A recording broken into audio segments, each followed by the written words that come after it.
uDombolo wahlala othangweni, uDombolo waginqilika, wonke amashi, wonke amabutho akakwazanga ukumusiza.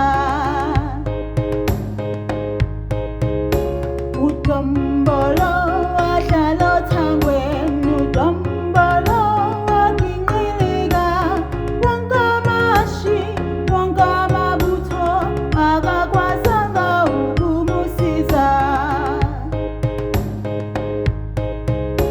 uDombolo wahlala othangweni, uDombolo waginqilika, wonke amashi, wonke amabutho akakwazanga ukumusiza. Yafika inkosi yamubuka uDombolo, yamuhlanganisa, sajabula sonke isizwe.